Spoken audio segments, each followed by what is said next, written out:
So the book of Zechariah. First of all, there's a lot of comfort in this book for those who've been traumatized or hurt either by criminals or because Watchtower's made our life very difficult. Chapter 2 and verse 8 says that for he who touches you touches the apple or the pupil of God's eye. So he feels what we're going through. As Jesus said, if you do it to the one of the least of his brothers, it's as if you're doing it to Jesus himself. The Lord is very angry about those who do this sort of thing. And in chapter 7, he explains what should have been going on in Jerusalem at the time. Verse 9, execute true judgment and show mercy and kindness and tender compassion, every man to his brother, and oppress not the widow or the fatherless, the temporary resident or the poor. Let none of you devise or imagine or think evil against his brother in your heart. But they weren't doing that. They made their hearts like stone, and so the Lord became extremely angry with them, and they were to be thrown out of the land. It was so bad, the situation in Israel. In chapter 10, it says that the Lord became angry with the shepherds because in the 6th century BC, the shepherds were teaching people to become into idolatry, and it filled Jerusalem with violence and hatred. So, what is the purpose of the book of Zechariah? First of all, it was written about 15 to 20 years after the Jews went back to Jerusalem, so about 520, 510 BC, something like that. And the reason for it was twofold. First of all, the Jews were being deported because of their idolatry. And God used the Babylonians to move them from Israel to Babylon. But the Babylonians went beyond their remit, and they were harsh and violent. Chapter 1 and verse 15. I was angry with the nations that are at ease. They had no bad conscience about what they had done. For while I was but a little displeased, they helped forward the affliction and disaster. So these nations were judged.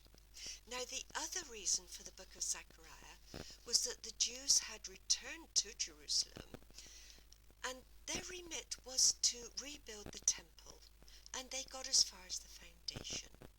Now it was important that true worship be restored to Jerusalem in readiness for the Messiah, so that he would find a people ready and waiting for him. But the Jews had become apathetic, and they were building their own houses and had forgotten about true worship. They needed waking up. So Zechariah wrote a very colourful book. It was full of horses, red, white, speckled, in amongst myrtle trees, horns and craftsmen, and there was a young man measuring Jerusalem. Then you had lampstands and olive trees and even a flying scroll. It was colourful to wake them up, to make them think about what they were doing. If it had simply been written judgments, they might not have taken any notice. So the horsemen in the myrtle trees were looking at the earth and the nations at ease with no bad conscience about what they were doing. The horns represented these bad nations, and the craftsmen were going to render judgment against them. Then we have a young man measuring Jerusalem, but it didn't need to be measured, couldn't be measured, because it was going to be overflowing with prosperity, and the Lord of miracles was going to do this.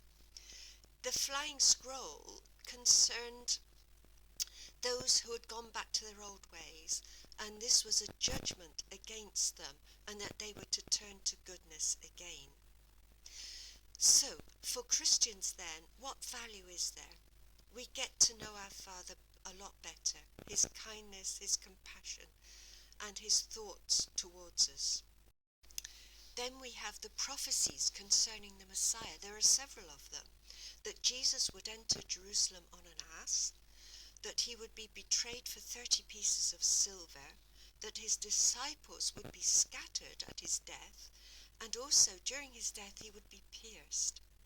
These prophecies give Christians the assurance that Jesus is the Messiah and that God's word is very firm. So we've learnt more about our Father, his colourful way of teaching us, and the lovely promise that although we're suffering at the moment, he will help us endure. And like the Jews, we will go into the kingdom when all these troubles will be put behind us.